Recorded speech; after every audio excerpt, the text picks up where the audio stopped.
akka organization'itti teenyee haasofne akkamittiin kan nuti kanatti fufnee akkaataa nuti itti hojjennu akkaataa itti best practice dhaan hojjennu dura yaanne kun immoo mul'ati keenya nama jajjabeessuudha malee booddee ofii isaanii akka danda'anii waan isaaniin gargaarre sanatti fufuu danda'an volunteerii Austraaliyaatti warra biyya kana arguu barbaadanii manni barumsaa akkamii jireenyi isaa attamee warri baruu barbaadan wajjin warri dhufan jiru.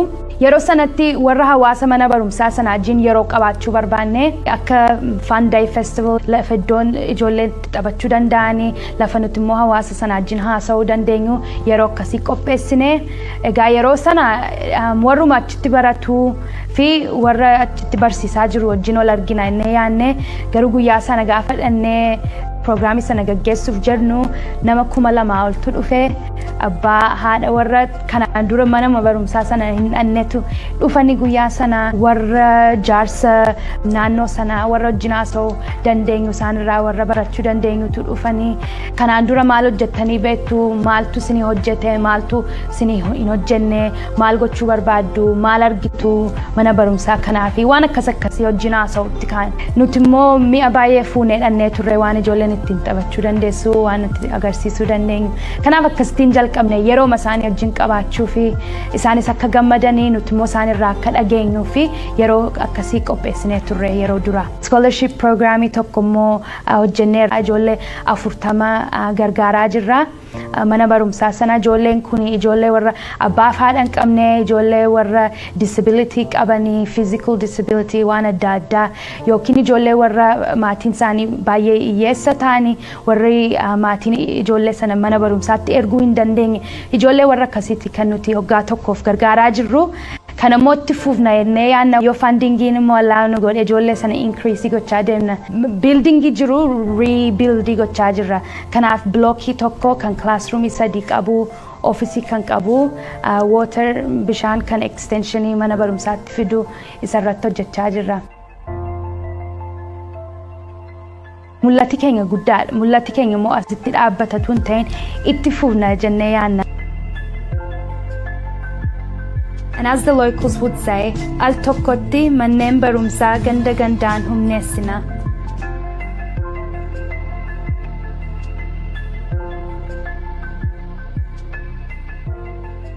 Duraan dursinee waan nuti goone akka organization'itti teenyee haasofne akkamittiin kan nuti kanatti fufnee akkaataa nuti itti hojjennu akkaataa itti best practice dhaan hojjennu dura yaanne. Kun immoo mul'ati keenya nama jajjabeessuudha malee booddee ofii isaanii akka danda'anii waan isaaniin gargaarre sanatti fufuu danda'an volunteerii Austraaliyaatti warra biyya kana arguu barbaadanii manni barumsaa akkamii jireenyi isaa attamee warri baruu barbaadan wajjin warri dhufan jiru. Yeroo sanatti warra hawaasa mana barumsaa sana wajjin yeroo qabaachuu barbaanne akka Fun Day Festival lafa iddoon ijoolleen taphachuu danda'anii lafa nuti immoo hawaasa sana wajjin haasa'uu dandeenyu yeroo akkasii qopheessine. Egaa yeroo sana warruma achitti baratuu fi warra achitti barsiisaa jiru wajjin wal argina innee yaanne garuu guyyaa sana gaafa dhannee Programii sana gaggeessuuf jedhnu nama 2,000 oltu dhufee abbaa haadha warra kanaan dura mana barumsaa sana hin dhannetu dhufanii guyyaa sana warra jaarsa naannoo sana warra wajjin haasa'uu dandeenyu isaanirraa warra barachuu dandeenyutu dhufanii kanaan dura maal hojjettanii beektu maaltu isinii hojjete maaltu isinii hin hojjenne maal gochuu barbaaddu maal argitu mana barumsaa kanaa fi waan akkasii wajjin haasa'utti kaan nuti immoo mi'a baay'ee fuunee dhannee turre waan ijoolleen ittiin taphachuu dandeessu waan itti agarsiisuu dandeenyu kanaaf akkasitiin jalqabne yeroo isaanii wajjin qabaachuu fi isaanis akka gammadanii nuti immoo isaanirraa akka dhageenyuu fi yeroo akkasii qopheessinee turre yeroo dura. Scholarship programii tokko immoo hojjennee ijoollee 40 gargaaraa jirra. Mana barumsaa sana ijoolleen kun ijoollee warra abbaa fi haadha hin qabne ijoollee warra disability qabanii physical disability waan adda addaa yookiin ijoollee warra maatiin isaanii baay'ee hiyyeessa ta'anii warri maatiin ijoollee sana mana barumsaatti erguu hin dandeenye ijoollee warra akkasiitti kan nuti waggaa tokkoof gargaaraa jirru. Kana mootti fufna jennee yaanna yoo fundingiin immoo allaanu godhe ijoollee sana increase gochaa deemna. Buildingii jiru rebuild gochaa jirra. Kanaaf blockii tokko kan classroomii 3 qabu ofisii kan qabu water bishaan kan extensionii mana barumsaatti fidu isarratti hojjechaa jirra. Mul'ati keenya guddaadha. Mul'ati keenya immoo asitti dhaabbatatu hin ta'in itti fufna jennee yaadna. And as the locals would say, al tokkotti manneen barumsaa ganda gandaan humneessina.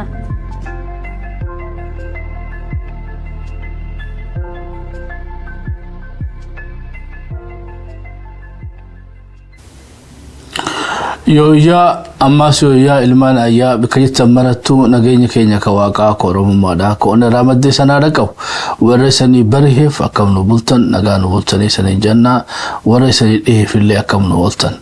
Yoya ammallee irra deebina ilmaan ayyaa shamaan kafuune nooru qaribu anaa dhufu welcome to Shabbo Media isanii janna aragaa waa'ee beetee seenaa fi legacy obboleettii teenya qaalii urgee diinagdee raasofna foundation isiidha arra guyyaa isaaniiti guyyaa keenya guyyaa beeteen hundinuu walii dhufnee gaa legacy obboleettii teenyaa tanatti fufsiifnu dhimma kanarratti gaa ibsa nuu laachuudhaaf adde toltu tufaadhaatii fi akkanumatti illee Dr.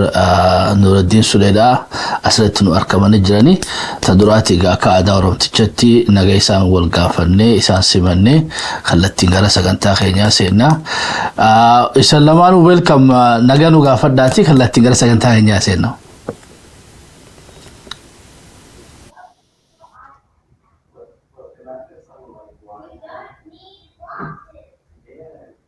Irra deebisii isin dhageenye Dr.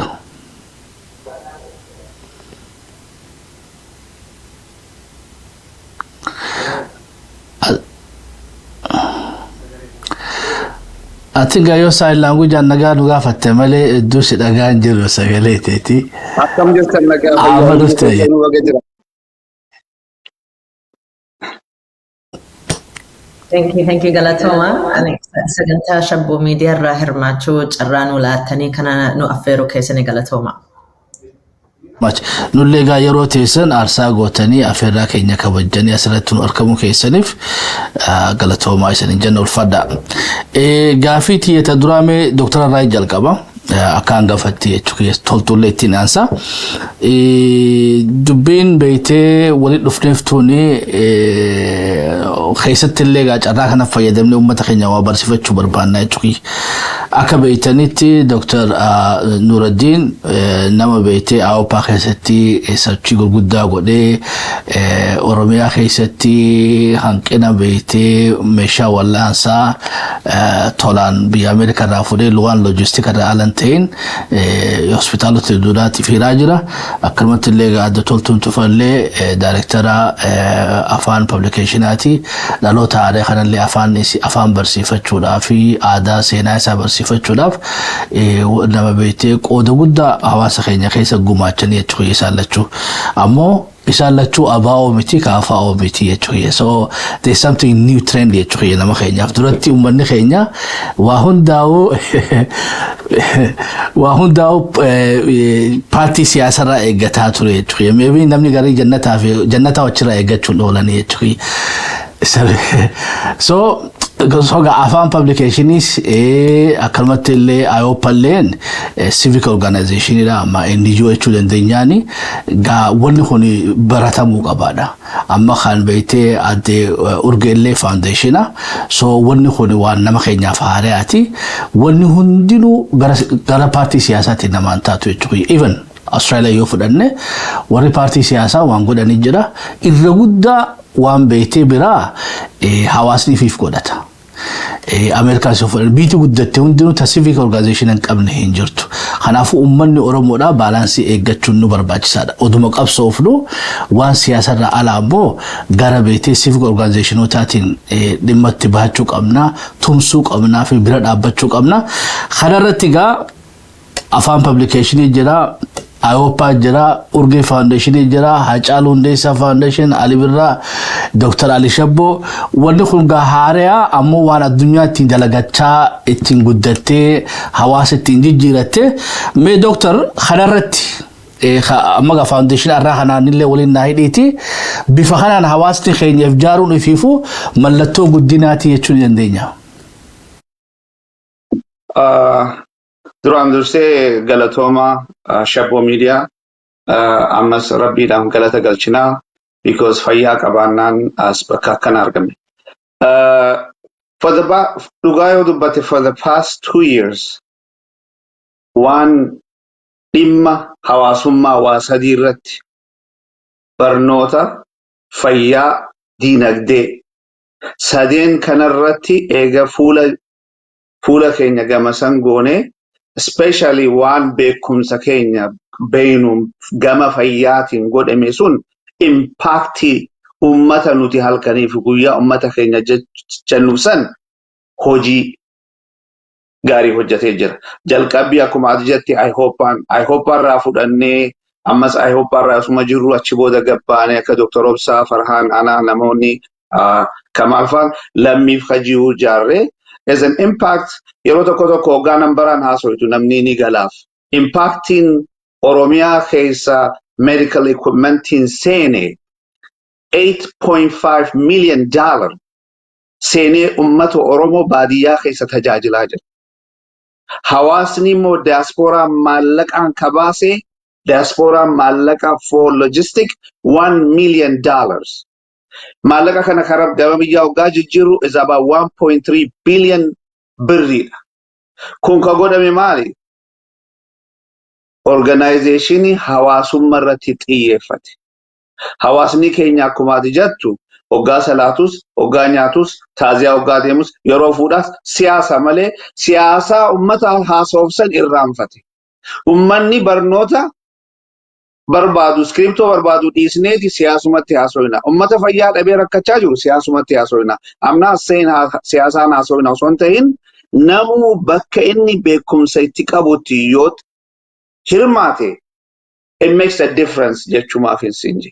So wanni arraani as na fide wanni torbaan kana guutuu urgeedhaaf sagalee na godhe I never physically urgee wajji walitti dhufee hin beeku.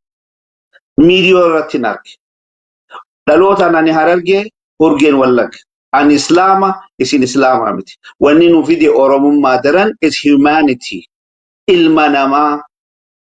Wanna ilma namaa immoo wal bira dhaabbachuun barbaachisaadha. Wanni sin ajaa'ibsiisu magaalaa ani itti dhalatteetti amma konteenarii ciroodhaaf qophaa'u jira. Faranjiin lama ciroo kan beene, Oromoo kan beene, dachii kan qabne, they gave me $5,000 each just because of humanity.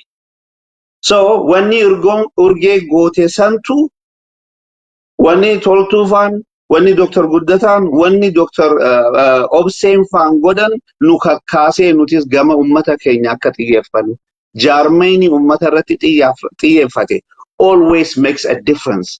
Because what? Hartibiitii ummataa wajji jira. Baadiyyaa wajji hoggaa deemtu, you feel them. Not only hearing, you feel them. Maal irra jiranii, maal barbaadanii waan beektuuf. Urgeen yoo barbaadee magaalaa guuttootti ijaaruu ni dandeenya. Magala unfortunate ijoolleen waa takka humaan qabne rabbi malee isaan bira. Changing a generation goote kanaatu as na fide kanaatu Facebook irratti na hiisiisa. Jaaramuun hawaasummaadhaan jaaramuun nuti duuba jirraa faranjiin jaaramtee wanni biitii isaanii jabaateef because they are what? Community isaaniiti. Waa hunda mootummaa irratti hin eeggatin communityidhaan hawaasummaadhaan wal jabeenya jijjiiramanii finnaan jira. Kanumaaf it's very important. That's why whenever you tell numbers, number doesn't lie. Kanumaaf hin galatoome. Aye, adda toltu yes ummanni keenya ummata colonized ta'ee qabsaa'uu illee ni jirti. Garuu qabsoo doesn't mean only politics. Afaan Oromootis qabsoodha, Ayooppaan qabsoodha, foundationii urgeedhaa qabsoodha. So ummanni keenya how can they strike the balance? Politikaa fi civic. That's such a good question, Gabi. Heddu gaariidha. Civic organizations fi political organizations kana waan walitti isaan hidhan waan hedduutu jira. Namni immoo akkuma fedhii isaaniiti it depends waan ati barbaaddu sana rakkoo ati hiikuu barbaaddutti hidhaadha jechuudha. Akka dhuunfaatitti ani urgee diinagdee fi ana to be honest actually urgee ufuma isiin waan isiin beekamtu taatee fi village school project kana media irraa hirmaattee turte sochoosaa turte so waan hedduu irraa tattaaffii qabaa turte jechuudha. Akka dhuunfaatitti immoo anaa fi isiin lamaan keenya biyya Austraaliyaa keessatti dhalannee guddannee abbaan kiyyaa fi abbaa isii akkuma walii fakkaatu gara Austraaliyaatti godaananii baqatanii dhufan jechuudha. So haatii fi abbaa keenya wal baranii turanii garuu nuti ka walitti dhiyaanne yeroo university keessaa ture. Waan walitti nuu fide immoo kaayoo fi fedhii keenya dhimma Oromoo fi dhimma dargaggoo waan wal fakkaatu jecha bakka kana irratti walitti dhufnee jechuudha. Isiin immoo hojii tola ooltummaa hojjetti afaan Oromoo kana qajeelchitee dubbatti afaan eenyummaa isii sirriitti beektee fi uummataa fi dhiyeessuu qabdaa jechaa turte. So hojii hawaasummaa yeroo baay'ee namni akka dhuunfaatitti qofaan hojjetama. So garuu karoora urgee fi kan Ahopa fi afaan publications fi kana fakkaatan hunda isaanii namni martuu akka hawaasa keessatti qooda fudhatu ni dandeessu taasifamee jira jechuudha. So siyaasaan definitely bakkee isii hin qabdi. Garuu yeroo baay'ee with politics akkuma haadhaaf abbaa ijoollee isaanii guddifatan dhumaan hin qabdu. Tumuran qabdu jechuudha. Never. It shouldn't. Actually, politics is always ongoing. So we need it in the background jechuudha. Garuu hojii hawaasummaa keessatti garuu wanti jalqabamuun ni jira. Ka xumuramanis ni danda'ama. Namni immoo milkaa'ina isaa argaa gammachuu fi galma gahuu isaa dhugaan ni muuda jechuudha. So when we get involved in civic activities, there's a beginning, there's an end. Namni akka bakkan gahuudhaa fi goolii isaan achieve godhuu kanallee namallee kakaasa, namallee gammachiisa. And I think bakka kanarratti civic kan jedhamu kana akkuma politics and civic lachuu isaanii bakkee qabdi, lachuullee gadhiisuu gallakkifamuu hin qabamu, ammoo dagatamullee hin qabu jechuudha walii galatti. Thank you. Dr. Nuruddin biyyatti beetee data biyya arkadheerra civic organization khoni bara Haile Sillaasee irraa jalqabeetu well established amma Itoophiyaa keessatti hedduullee faayidaalee gurguddaa buufatanii jechuudha. Amma jaarmiyaa Ethiopian Civic Society Organization Councilin ukhaini beetee galmeesii harkaa qabu civic organization khuma shanii fi dhibba sadii. Kana keessa Oromoo meeqa I don't know honestly. Gaafadhee naa ibsuun dandeenya. Wani isaan nama beetee Oromoo jeenu biratti galmaa'ee amma specific geography fi demography addaatii fi galmeesee hin qabnu naan jaani. So we could say Oromoon maybe hin jirtu ta'uu mala akka Oromootti. NGO'n locally jaaraman keessa 2,400 alarraa ammoo gurguddoon in billions of dollars sosohan NGO 422 hasan keessa USAID takka ka Norway Sweden akkalumatti illee warri Ingilizillee warra gurguddaadha. Baajeta isaanii laaluudhaaf tattaafadheetiin ture almost NGOleen kun hoggaa walitti deebiftee toora nama 200 ilaa nama almost nama 300 olii as keessatti employee soso'aa jira. Kana keessa Oromoon nama meeqa gaafiif dandeesse san gubbaadhaan baajenni isaanii hoggaa waliif fidee baajeta Oromiyaa irra guddaadha jechuudha. Maallaqa laafaa mi'a soso'aa jiru. Ayopan, I think yon dogoru baadde civic organization ala jiranirra alatti ijaarame somehow beete ati afaan publication le carraa gara biyyaa dhaqee jira because rakkinni guddaan jirtu hoggaa Oromoo jettu jechu kun ofiifu waan politicized ta'eef biyya dhaqaniitu contribute godhuun ni ulfaata jechuudha. At least isan lamaanuu to certain degree biyya dheeyxanii soso'uu dandeessanii jirtanii. So gaafin amma wanni asirratti si gaafachuu barbaade isanuu waliitumsuun isanii barbaachisu. Afaan publication, Ayopa, Alibirra Foundation, Hachalo Foundation, because wanni qabnu waan xiqqoodha civic organization keenya kun muuxannoo umbrella tokko jalatti yoo deebitan muuxannoo wajjijjiiruu dandeessan Urge Foundationii akkuma walirra muuxannoo qabdanii experience qabdanii resource makanaa walii qoodanii akkuma amma walii tumsitan kanatti amma toltuun afaan publication afaan Oromoo irraa fudhanne Awupa irraa yoo doktora fudhanne kan irraa haasawaa jiru ammoo Urge Foundationiidha. So collaboration kun bareedaadha jechuudha. Culture kana akkamiin babal'isuu dandeessan because ummanni keenya ammallee boodatti hafee jira. Yoo bakka takkatti isan arke isanii tumsuu danda'a. Baaliif siyaasaa keessatti polarization beetee nama keenya hedduu qalbii cabsee jechuudha. Culture fokkotaan siyaasaa keessatti agarre civikii keessallee seenanii akka resource jiru kanarratti illee beetee wal dhabuun hin dhufne haala collaborate taheen haala walii tumsuudhaatiin amma moodela bareedaa ta'aa jirtanii bifa kanarraa olitti umbrella tokko jala deebi'uudhaaf yaadanii qabdanii.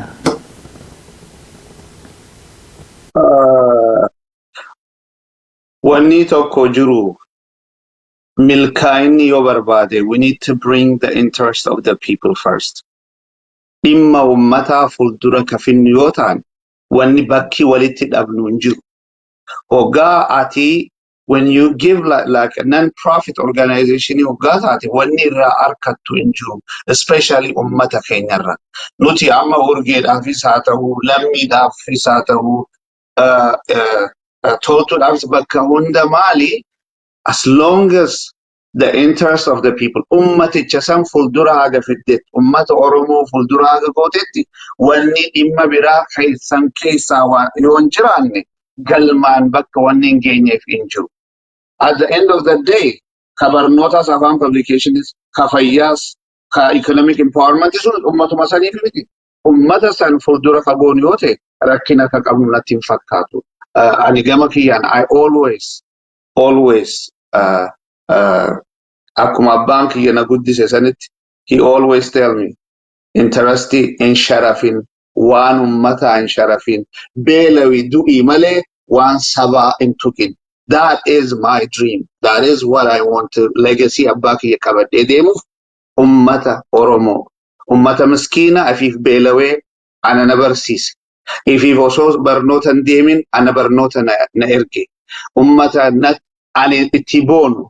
Kanaafuu waa'ee ummataa fuuldura yoo finne anaafi toltuun bakka wal dhabnu hin jiru kabiraas bakka wal dhabuu ka jiru natti hin fakkaatu kanuman jaani. Ayi galatoomii mee kanuma cinatti toltuus beebi gaafii Dr.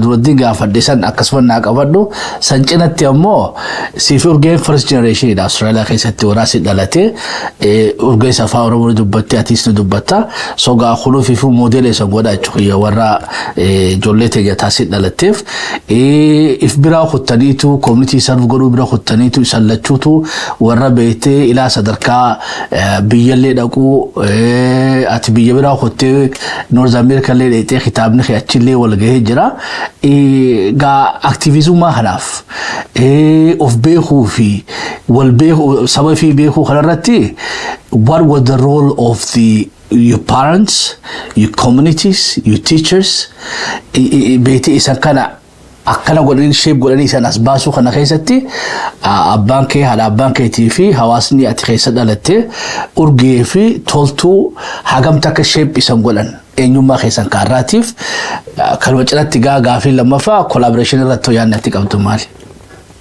Yeah, Galatomi. I think Anafi Urgen Gafano Australia keessatti yeroo nuti guddanne hawaasa keenya baay'ee xiqqaature hedduminaan hin turre jechuudha.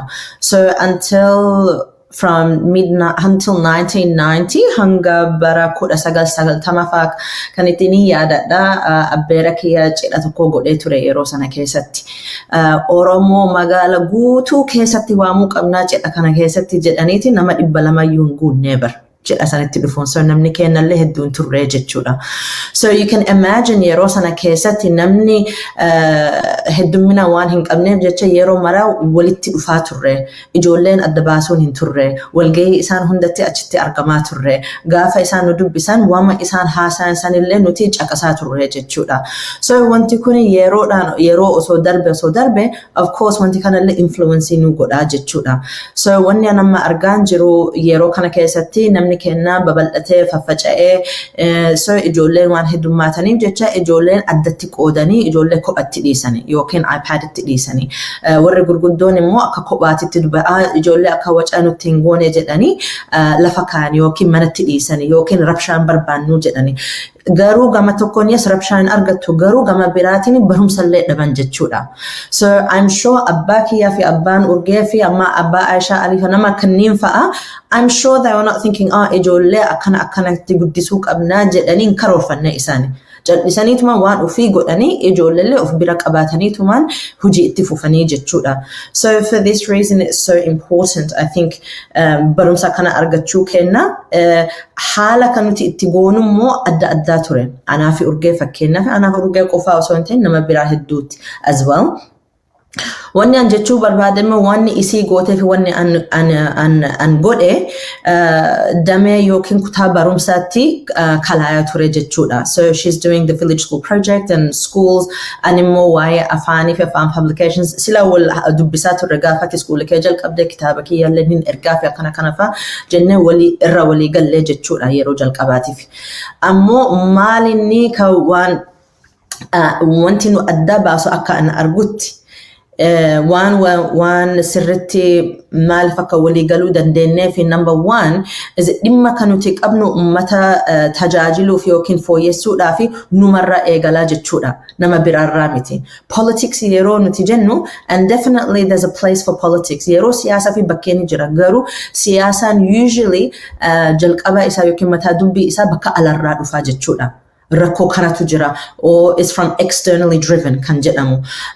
Wanti our civic exercise kanneen fa'allee ka externally driven illee jira ka internally driven illee ni jirti. So for example amma ka afaan publications yoo jenne I hope kanallee yoo jenne civic organizations hedduutu jira ka biyya alarra kan ka'eetiin ummata kana gargaaruu qabna ka jedhuu fi kan nuti ufuma kenna kaanee nuti ummata kennaa fi kana godhuu qabna ogummaa kennaatiin beekumsa kennaatiin nama kennaatiin godhuu qabna yeroo jettu suni bifa addaati. Completely different. And so I think namni dhimma kana ka dhiyeessuu barbaadu actually hojii ufii qabaatani. Waan ufii qabaatani this is additional, this is extra. Ummata gargaaruudhaaf yoo dhabamillee isa ka jiru kennattiin deebinaa jechuudha. Garuu maal isinitti fakkaate wanti kun nama kennaa fi ufii fi waan ta'eef namni authenticity ka jedhamu kanallee hin argan jechuudha. So I think bakka kanarratti nuti damee adda waan qabsiifneef jecha we definitely can appreciation illee godhuu qabnaa competition miti. Namni akka ogummaa isaaniitti waan godhuu danda'an ima godha. Amma fakkeenya yoo isiniif ibse yes ani kitaabarraa hedduu waan afaan publications irra tattaaffii eeggachaa ture. Garuu I'm also a healthcare professional. Dr. Sulelle namee ture waa'ee ogummaa fayyaa kan keetirra mee haala akkanatti wayinu gargaaruu dandeetti jedhee inni yeroo na gaafate fudhadha no worries jedheetumaan itti fufe because it's for us by us jechuudha. Ummata kennaa waan kanaaf gurralleen buusanii ijalleen buusanii they will definitely be much more involved. Challenging immoo guddaan isaa transparency fi karaa wanni namni maallaqa haa ta'u gargaarsa nama yoo sii kennu fa'a wanti sun bakkaan gahe eesaan akka gahe garsiisuudhaa fi bakka kanarratti yoo sirritti qajeelchite waan maraasiif dhufaa jechuudha. Ufuma kan kiyyarra yoo jalqabe saantimii tokkollee harka qabaan turre garuu waan an godhe waadatti seene waadatti xiqqoosan waan sirritti guuteef jecha namni san qabatanii okay intanti kun waan isiin jette bakkarra bakka akka haga'uuf galchuu ni dandeetti jedhanii abdatanii hirmaatan jechuudha. So amma civic societies ka I hope kanallee akkasuma project irra jalqabanii bakkan geessanii kunoo kana goone kana hojjannee jedhanii kunoo bakkan ga'e jechuudha. So nuti akka Oromootis akka nuti barbaadnu fedhii qofaa osoo hin ta'in dandeettiidhaan garsiisuudhaaf yoo ka godhu dandeenye there is no reason why we can have plenty of organizations. It's not fedhii qofaa osoo hin ta'in dandeettiin bakkan gahuudhaan baay'ee barbaachisaa. Namni hundallee ogummaa isaaniitiin yoo ka jalqabu tahanii bakka gahuu saniifillee carraa guddaa argachuu danda'an jechuudha. I think. All right, thank you. Asumanu ummata keenyallee wanni yaadachiifnu civic organization ni specific goal qaba jechuudha. Namni fayyaa irratti afaan publication afaan irratti kanaafuu fuuldura hedduu harkachuu ta'e jechuudha. Heddumina kanallee akka positiivatti haa fudhannudha. Afaanin waan ayooppallee dalagaa jettanii akka waan akka abaa of kaafaa akka nurraa walitti mixing goone jechuudha. Namu waan disciplinii irratti focus godhuu qaba. Namu wama focus godhu sanirratti appreciate goone fi nu heddummaachuu positive. I think one can barbadu why politics kanallee akkuma Dr. Nuruddin nu hime namni eenyummaa isaanii fi waan hedduu waan identity adda qabaachuu ni mala. So identity sunillee politics of keessa baasuun qabdu namni siyaasa ofii hin qabaata.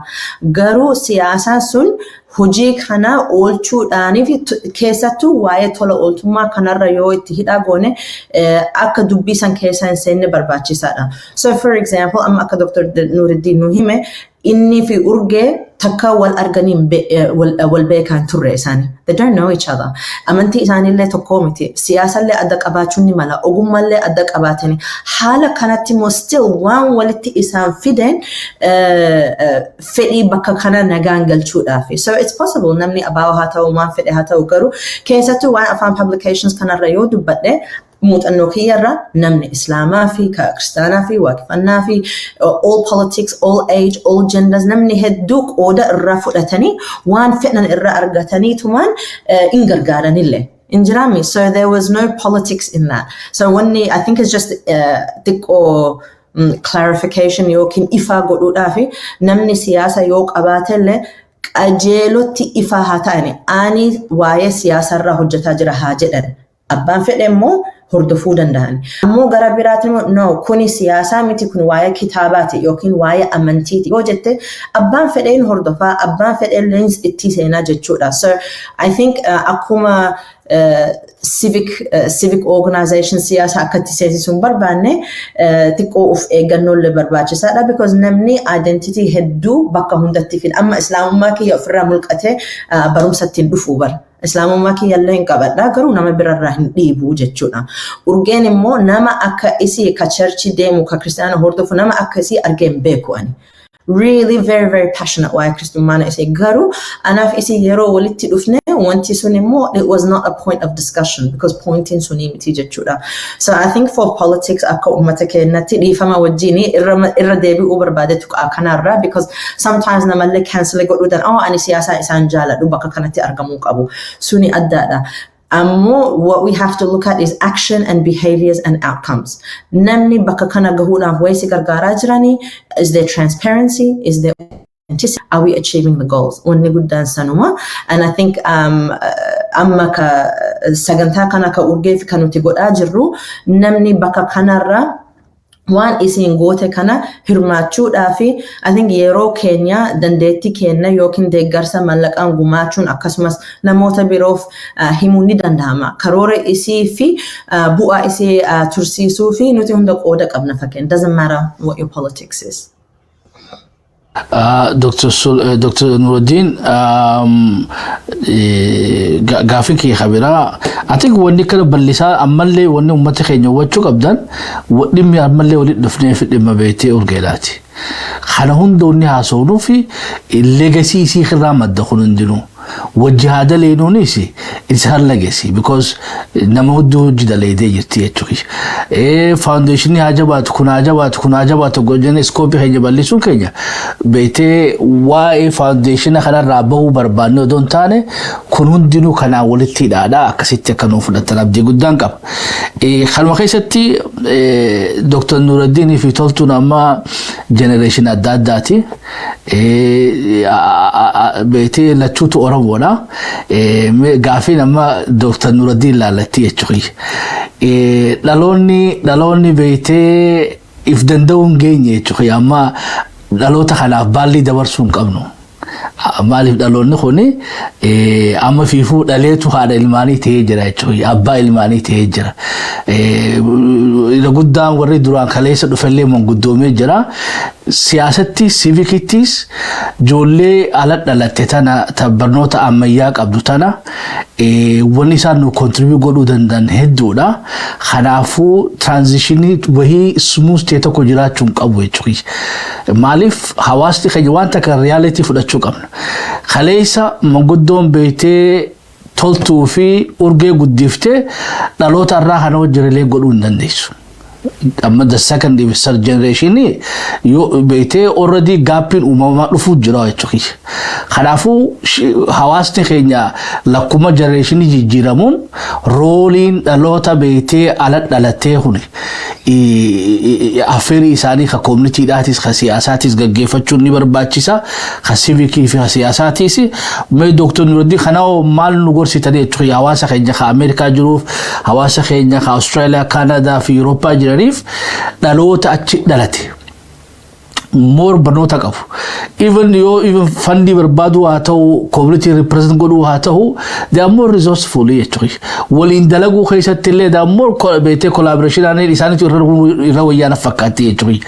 Manguddoota keenya we appreciate them asiin nugaan haa galatoomanii dhiiroo yeroon tuni oduma tana haasawun tan waxeetti haasawnu dhaloonni urgeedhaatii fi dhaloonni beetee toltuudha baalli civikii fi siyaasallee yoo dabarsinee fi bikkatanaw maal jettee yaaddaa jechuudha. We should empower this generation. No, suni kama generation ni amma kun tarkaanfiin isaan tarkaanfatanii no social media generation ida.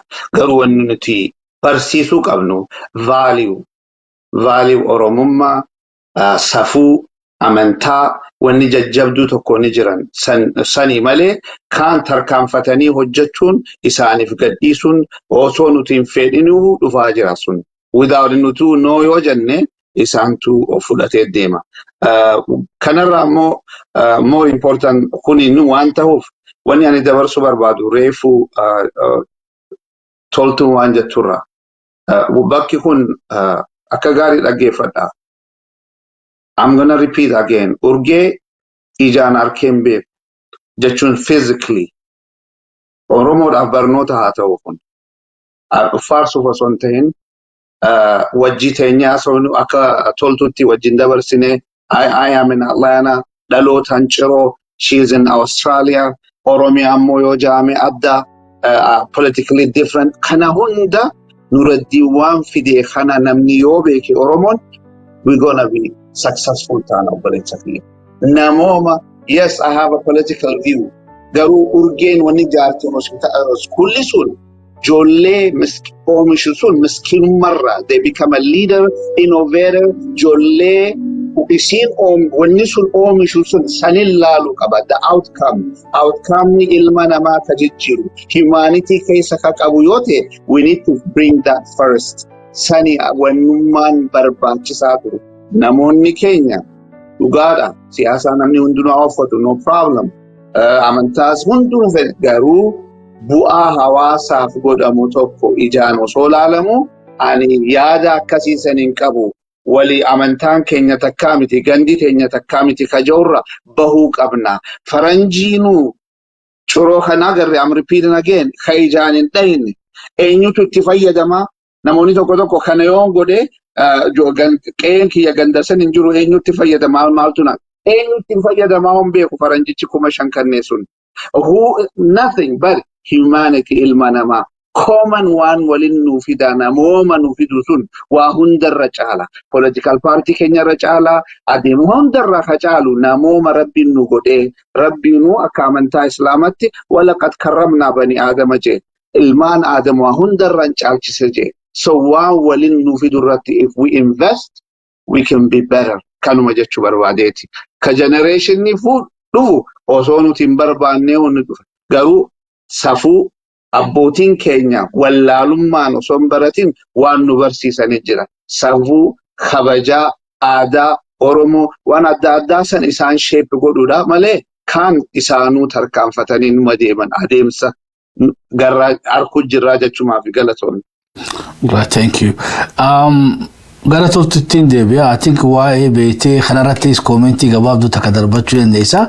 Haa ta'u wanni ani si gaafachuu barbaadu keessa urgeen intala teenya keessaa for Australia jechuudha. Waa hedduun nurraa eegama. Guyyaan har'aa guyyaa fundraisingidhaati wanti goruu baadhee mee qophiin keessa maal fakkaata? Kaka'umsi hawaasaa ta'u gara Australiyaatti maal fakkaata? I think beekadhu har'a gaanii jalqabdan malee ni fixan jechuu miti.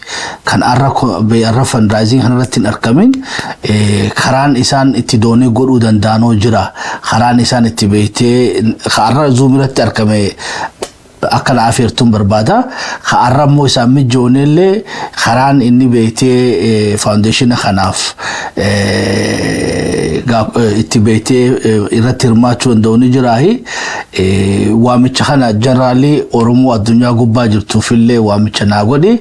Keessaahu warri Australiyaadhaa intala teenya tana shouldn't we take this as our own akka waan keenyatti urgeen teenya foundation keenya kana keessatti mul'achuu hin qabnu dhaamsi addaatu Australiyaaf qabdu maali? Dhaamsaani nama hundaaf qabu kaayoo fi abjuu urgee kana dhugoomsuu fi ji'a kana ebla 12tti jechuudha. 12 nu biratti 12dha amma garuu isinii fi boru jechuudha. April 12 waltajjii irratti fi deeggarsa karaa marsariit deeggarsa urgee kanaa fi legacy of hope kan jedhamu. Namni hirmaatuu danda'a linkillee jira registry godhuudhaa fi speakerii namni ka itti waan urgee dhugoomsuu barbaaduu fi vision isii kan jedhamu kana namni hedduutu irra dubbataa jechuudha. Nuti immoo akka Austraaliyaatti dhaamsaan kan nama kennatiif qabu urgeen jiruu fi osoo qabaattu sochii biyya fooyyeessuu fi sochoosaa turte. Rakkina biyya sirriitti beekaa turte. Isii yeroo dhumaa arguun kiyya ulfaa turte garaa qabaa turte jechuudha. Isiin yeroo sanatti immoo akka haadha taatutti qophaa'aa turte. Amma garuu lubbuu tokko irratti hin dhaabne haadha saba hunda taatee jechuudha. So bakka kanarratti karaa nuu dhaabdee jirti. Ilma ofillee hin qabdi. Haadha mi'a jennellee isii waamuu hin dandeenye nama maqaa lamaatiin deemti. I know for sure takka eega isii nama nurraa deemtee dunyaa kanarraa waggaa tokko dabreetiin jira. Garuu waan isiin godhuu barbaaddu kana kuno ammuma argaa jirra. Still it's alive. There's work to be done.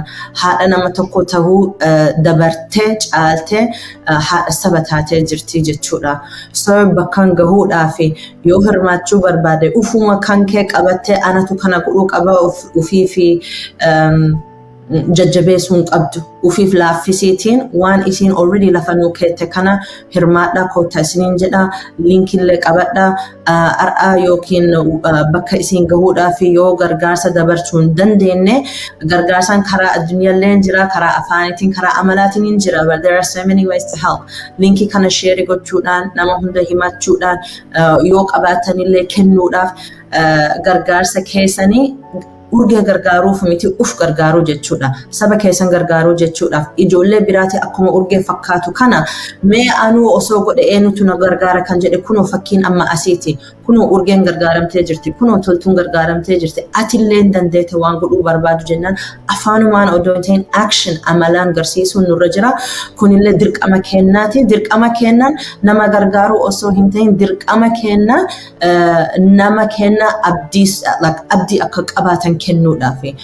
Bakka kanarraa maallaqa qofallee hin barbaachisu jaalalaan gargaarsaan bakka hundaan bifa adda addaan akkuma isin dandeettan koota nu waliin fooyyessa nu waliin itti fufaa isiniin jedha nullee isin eegaa jirra sagantaa keenyatti sitti koota itti fufaa yoo isiniif hin mijoon immoo liinkii hedduutu jira kan isin nu gargaaruu dandeessan waan hunda kan nuti barbaanne boru qofaa isinirraa gaafachaa jiru kama jalqabaati ka jalqabaa kanneen fakkii akkuma urgee fakkii nu dhaabde nullee fakkii isiniif hin dhaabna maallaqni sun bakka akka itti gahe story isaanii journey isaanii bakka gahellee kanallee agarsiisuun dirqama keenyaati so akkuma dirqama keenyaa nuti guutuuf deemaa jirru isinillee koota dhiyaadhaa isiniin jedha galatooma gama kiyyaati.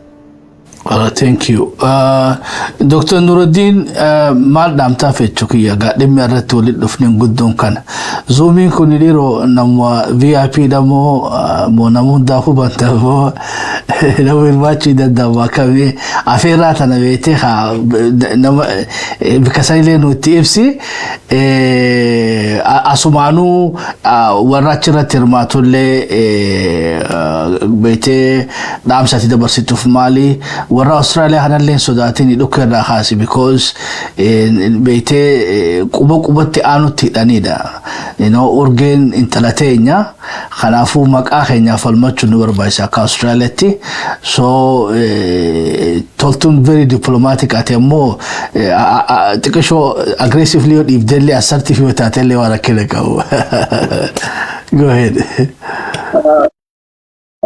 Becky, to me, kuma toltun jate, to me, this means a lot. Maliyon anjatan. Meeqaatam tu jira Oromiyaatti dhalatee resource Oromiyaa baratee biyya alaa dhufee garagalee baadiyyaa san kallaalle. She born in Australia. Akkuma ilmoo dubartii takkan qaba dhiira lama asit dhalatti. Baadiyyaa san keessa deemtee san dabarsu jechuun is a lot. Fakkeenya ta'uu qaba. Especially nuti biyya alaa as jirru ilmaan ka qabnu kun nu fakkeenya ta'uu qaba. I wish ijoolleen tiyyee Rabbiin akkas naa godhe deemanii qe'ee ani itti dhaladhe san qe'ee abbaa kiyya san dhaqanii yoo waa godhan. That is a big deal. That's a lot. It's not an easy. So akka urgee bira dhaabbachuu jechuun saba bira dhaabbachuu. Second more, dubartii bira dhaabbachuu. Dubartii teenya empower godhuun isaan bira dhaabbachuun barbaachisaadha. Kanaaf hafuun namu banaadha is a Zoom. Everybody linkii san seenee waan danda'uun. Yoo waa kannuu dadhabee dhaggeeffachuun the story, her legacy akkataatti jalqabde. Guddina as geenye jirra. You know, nama sammuun isaa fageessee namni sammuu isaa fageessee in argineef yes urgeen hin jirtu. Garuu namoo sammuu qabu urgee is everywhere. Ilmoota koomiti bar ijoollee meeqa barachuu jira. Ijoolleen sun immoo guddatanii ni dhalan. There's a generation to come. Maqaa akkanaa du'uun du'an je'amu. Kun this is a blessing dhugaadha. So isii bira immoo kaayyoo isii bakkaan geessuun is a blessing too. So hojiidhaan bira dhaabbannee wanna kana bakkaan akka geessu waan jalqabdee sun bakkaan akka gahu isii bira haa dhaabbannuun jira. This is not for Australia. This is Oromo hundaa fi bakka hunda biyyarraayis bakka hunda seenanii akka isii cinaa dhaabbataniin jira. To me, this is a blessing.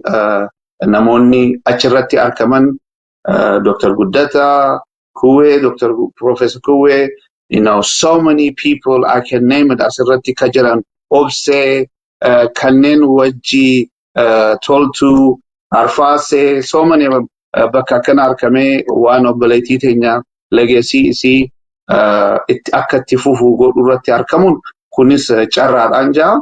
Namoonni obboleeyyan kiyya kuni waan sabaati, waan ganda tokkooti miti, waan generational. Kottaa hirmaadhaa, bira dhaabbadhaa.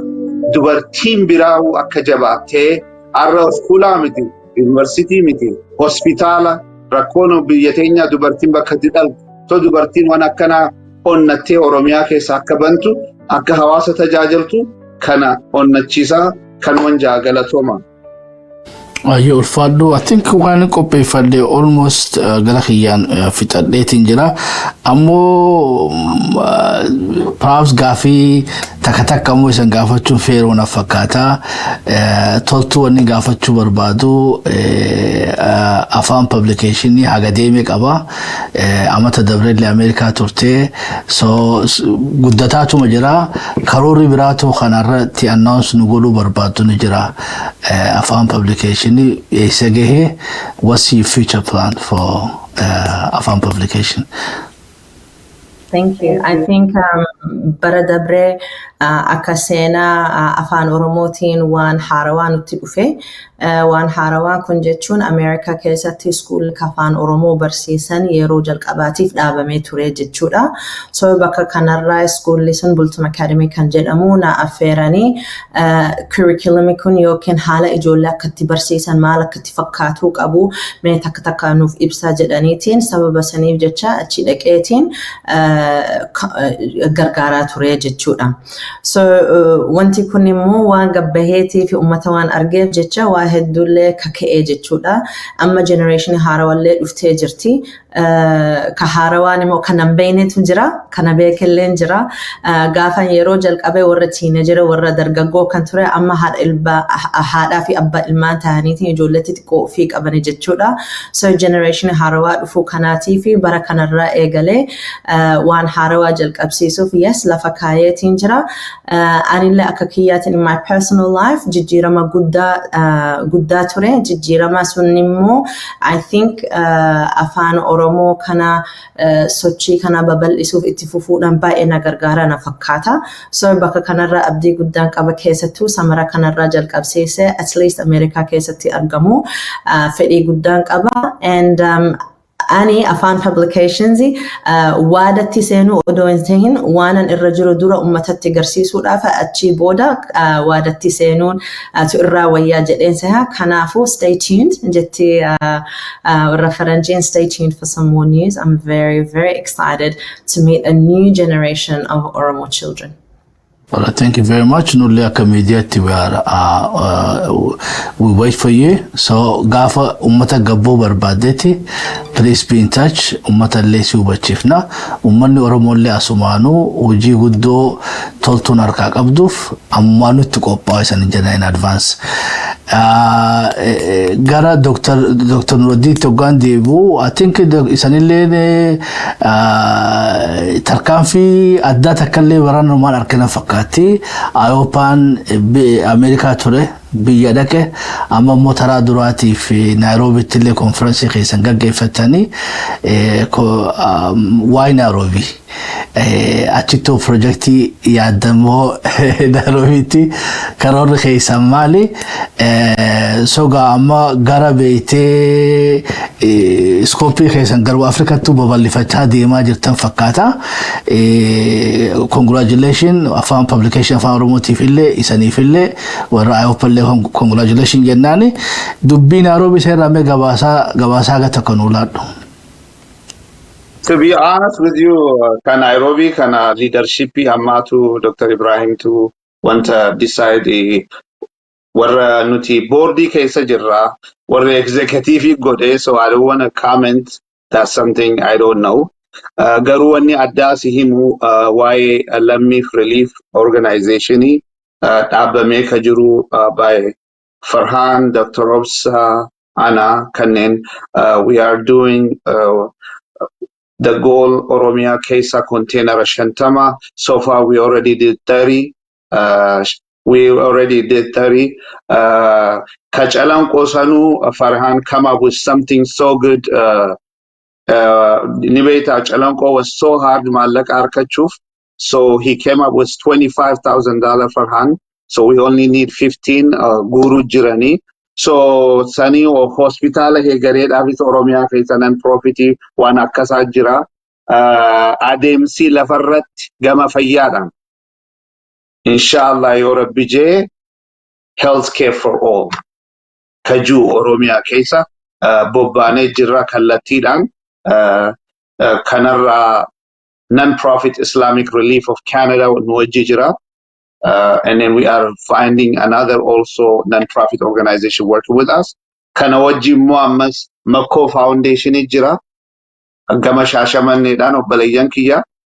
Their mother by their name haadha isaaniiti Makkoodha. Abbaan isaanii wareegamee jira. Ijoollee qabduun sun ijoolleen hundinuu waan qaban maallaqa fidanii hawaasa wajjii isaanuu gama konteenara hedduu erganii jiran jaarraa fi jiruu. Isinis Minnesota irraa kanneen sadeen keenya wajji taanee we are hoping 50 to 60 container in Oromia guututti yoo rabbi jee kanaafuu adeemsi gaariidha. Kana hunda kagoosisu the most important thing qaamaa fi qalbiidhaan ummata keenya wajji we have to be one. Ummata lafarratti jechuu kiyya. I cannot sit here as this is the problem. As taa'ee ummanni kana fedhaa jechuu osoo hin tahin ego keetis achi kaayee vacation keessa achi dhiisiti baadiyyaa san keessa deemi ummata san tajaajili. Then you are doing the right thing in Galatoma. Thank you. And gaafii kiyya fixadhee toltu wanni aad godhattee yoo jiraatte wanni an irraanfadhee yoo jiraatte wanni itti ida'uu barbaaddu yoo jiraatte carraa maayyiitiin see kanna. Hedduu galatoome wanni isin nu gaafatan hunda isa qajeelchitanii nu gaafatanii jirtanii I think gaafiin uummata ka qabu I think gaafiin kana kaasuun baay'ee barbaachisaadha. Namni taa'anii manatti gaafii yeroo wal gaafatanii wanuma kanarra dubbatan toopikii kanarra dubbatan jechuudha. So I think wanni eda'uu karaa gaafiitiin ani hin qabu waan isin gaafatan qajeelumatti gaafatanii jirtanii just walii galatti summarize godhuudhaafi I think sagantaan kenna already amma galeetiin jira namni register godhuu danda'a linki qabatanii zoomillee seenuu dandahanii guyyaa sana odoon eegalin immoo at the very least interview kana share godhuudhaafi yookiin waan page kiyyarraa page Urge's Foundation kan jedhamu kanarra share godhuunillee by encouraging namaaf illee godha keessattuu urgee qofaatiif osoo miti this is very important wanti kun kan urgeetii miti kan kenna maraati keessattuu mana ofii keessatti ijoollee isin qabdani yoo waa'ee urgee kanarra yoo dubbatan yoo itti himtani mee akka itti hirmaatan mee nu garsiisi ifaa nu godhi mee keessa laalladhu yoo jette ijoolleen social media kanarra dandeettii waan qabaniif himuu danda'an yeroo siif himan immoo uf barsiisaa jiranii jechuudha. So isaanillee haa abdatanii ijoollee ofii abdachiisuudhaa fi ijoollee Oromoo kenna abdachiisuu qabna. So by helping us we are actually helping everyone walii galatti. So bakka kanarratti boru wal arguudhaa fi abdii guddaan qaba. I'm very excited and I think urgeen osoo kana dhageette osoo kana argite osoo kana hubatte I'm sure isinis baay'ee gammachuun ooltu jechuudha galatoomuu. Thank you. Dr. Nuruddin, ati maal summarize nu goota wanni an dagaddeetti dabaluu barbaaddu maaltu jira waliigalatti gaa eventii baru akka lakkoofsa keessanitti April 12 qophii saniif gaa waamicha maayyiidhaatii fi pointiin waliigala summarize nu goota maaltu jira? Wanni jiru kuni urgee bira dhaabbachuun uummata Oromoo bira dhaabbachuudha. Barnoonni immoo nama barateetu miskiinummaa irraa baha nama barateetu biyya bulchaa nama barateetu eenyummaa isaa guddisuu danda'a waa'ee barnootaatiif. Barnoonni faayidaan isaa barnoonni faayidaa kan qabne yoon turre gama amantiitiin Jibriiliin dhufee iqra'an jiru rasuulaan deemi hajji godhi yookaan deemi salaatii jedhan garuu read jedheen because that much important ida barnoonni. So barnootatti ka amantanii yoo ta'e hundi keessan kotta hirmaadha. Isii bira dhaabbachuu jechuun uummata bira dhaabbachuudha. Heegaree ijoollee teenyaas. Kanan jaa hin hafina Shaboo Media, thank you so much. Maaliif waan ofii waan ta'eef hoggaa isin barbaanne waan ofii waan ta'eef waan ofii jechuun qaama ofii jechuudha. Asirratti argamne galatoomaa dagaagaa CNN osoo hin ta'in Fox osoo hin ta'in ka addunyaa maraa tahan jaa galatoomaa. Thank you. Thank you. Hayyee ilmaan ayyagaa keessummoota keenya asumaan galatoomfadhee gaggeessaanii toltullee xiqqoo irraa turre nuuf olchi jennaani. Dr. Nuruddin illee dirqumaan gaabeetee odoo qaama dhiqateetu odoo goggeeffatiin dirqiidhaan usii rakkina qabu taa'e jenneeni oduma haasoo shamiisni isaa kunu goggogee jechuudha. Galatooma ilmaan ayyaa gaamaqaa hordoftoota Shabboo Miidiyaatii fi akkanumatti illee jaalattoota urgeedhaatiin keessummoota keenya adde toltuu tufaadhaatii fi Dr. Nuruddin galatoomfanna haga qophii tana fakkaattu waliin dachaanutti nagaa waaqaa keessan ootira. Thank you. Yeroon achi ture mucaa xinnoo tokkotu jirti ayyaantu jedhamti maqaan ishee. Yeroo sana yeroo nuti achi baadiyyaa sana keessa turre ganama anaa fi obboleettii koo bira mana kookootii dhufti turte. Ganama gaafan koo achuma jirti balbalarra dhaabbatteerti inaasoftuu baay'ee qaanofti. Unuma nu ilaalti yeroo nuti deemnu nu wajjin deemti amma halkaniitti nu bira turti mucaan kun. Mucaan kun eenyu maqaan ishee eenyu maatiin qabdu eessa jiraatti jedheen of gaafadha yeroo baay'ee mana ta'e tokko tuudhannu nu wajjin deemti wajjin haasa'an deema eenyu maqaan kee obbolaa qabdaa abbaan kee faatii kee eessa jiru nutti himti abbaan koo kan hojjeta obbolaa afurin qabaa nutti himti turte waa'ee jireenya isheeti. Amma yeroo nu ishee gaafadhu ijoolleen baay'een jiran naannoo sana yeroo sanatti. Mana barumsaan nattuwati ijoolleen kaanuun jiran yeroon jedhee gaafadhu mana barumsaa dhaquu hin dandeenyanii obbolaan koo warri dhaqan jiru garuu hin dandeenye jettee natti himti. Gaafan mucaa kana argu yeroon jireenya ishee argu waa'ee maatii isheeti yeroo natti himtu maal ta'uu barbaadde yeroo guddattu yeroon jedhee gaafadhu barsiisaa ta'uun barbaadaa jetti. Mucaan kun jireenyi ishee jireenya koo ta'uu numa danda'a een yaada yeroo sana iyyuu yeroon ishee wajjin haasa'u abbaan koo biyyaa ba'ee biyya Sudaaniin dhaqee Ijiptiin dhaqee Awustiraaliyaa dhaqee ani ayyaantu ta'uu numa danda'an ture. Kanaaf yeroo sana anaa fi konoo ayyaantuun urgee wajjin haasa'eerti utuun ishee ta'e urgee kun maal akkanaa gootuun barbaadaa jedhee yaadutti kee yeroo sana. Gaafani Awustiraaliyaatti deebi'u ani egaa yuunivarsiitii stuudantiidha horiin qabu hojiin ittiin hojjedhee nama baay'ee gargaaruu danda'u hin qabu jedheen ofitti waan tokko gochuu hin danda'u ani harka koo keessa waan tokko hin jiru hojjechuu hin danda'u jedheen ofitti himaa ture. Yeroon Awustiraaliyaatti deebi'u hiriyoota koo warran wajjin jiru footoo ishee biyya sana maal akka inni ta'e itti himaan ture. Maal biyyi kun akkasii nuti akkasittiin hin yaadne kana fakkaataa maal gochuu dandeenya akkamittiin gargaaruu dandeenya jedhanii naajjin haasa'utti kaan. Waggaa ta'e booddee groupii volunteerii wajjinii the village school project kana establishii goone ijoollee akka ayyaantuus taanaan warra akka isheetii mana barumsaa naannoo akka isheetii kana akkaataatti jajjabeessinu akkaataatti gargaarru karoorfannee kaane.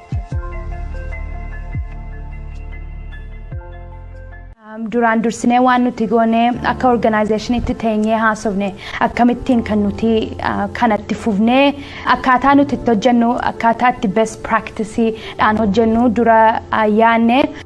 Kun immoo mul'ati keenya nama jajjabeessuudha malee booddee ofii isaanii akka danda'anii waan isaaniin gargaarre sanatti fufuu danda'an. Volunteerii Awustiraaliyaatti warra biyya kana arguu barbaadanii manni barumsaa akkamii jireenyi isaa attamii warri baruu barbaadan wajjin warri dhufan jiru. Yeroo sanatti warra hawaasa mana barumsaa sana wajjin yeroo qabaachuu barbaanne akka Fun Day Festival lafa iddoon ijoolleen taphachuu danda'anii lafa nuti immoo hawaasa sana wajjin haasa'uu dandeenyu yeroo akkasii qopheessine.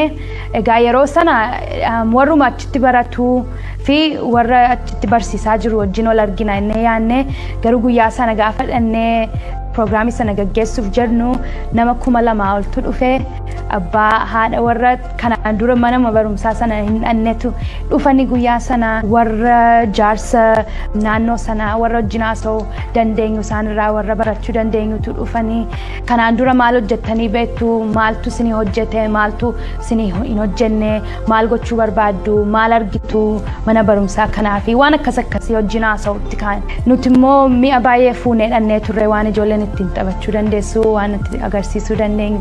Kanaaf akkasitiin jalqabne yeroo isaanii wajjin qabaachuu fi isaanis akka gammadanii nuti immoo isaanirraa akka dhageenyuu fi yeroo akkasii qopheessinee turre yeroo dura. Scholarship programii tokko immoo hojjennee ijoollee 40 gargaaraa jirra.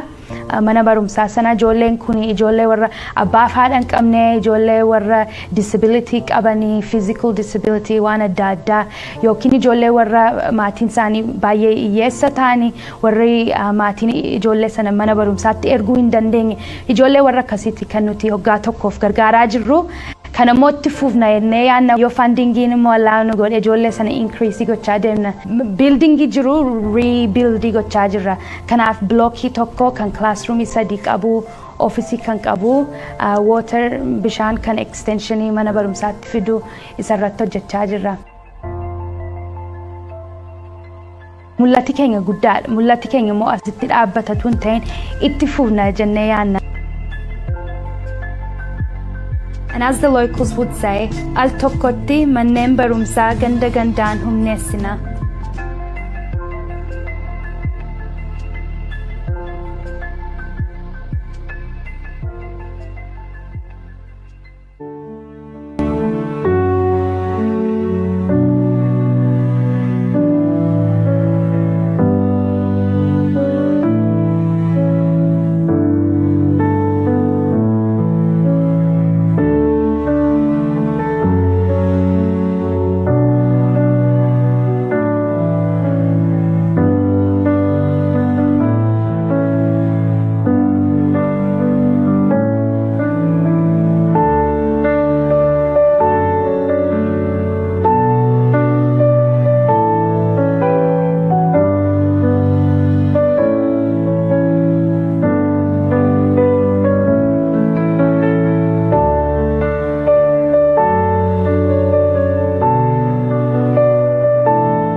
Imagine a world where every child had a chance to dream big, a world where education is a pathway to a brighter future.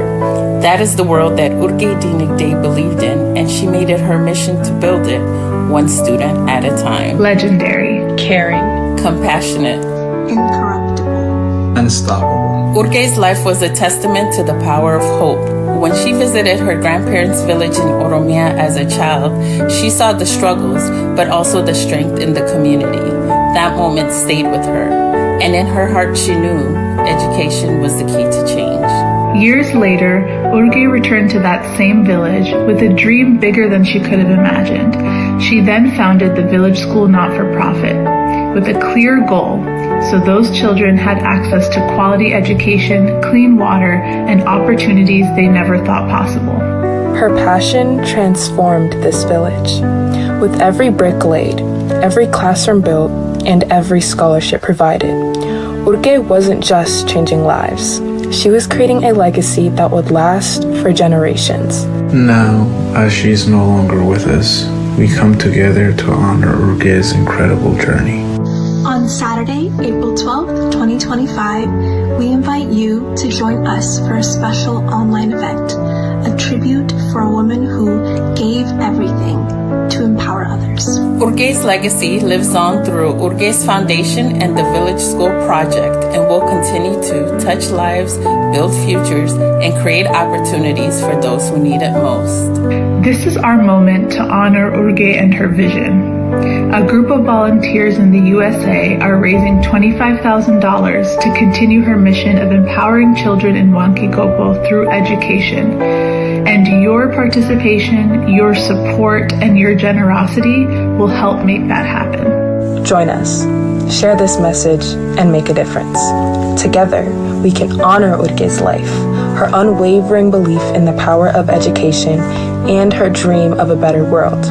Let's carry her legacy forward together. RSVP today and be part of something that will change lives, just as Urge changed so many.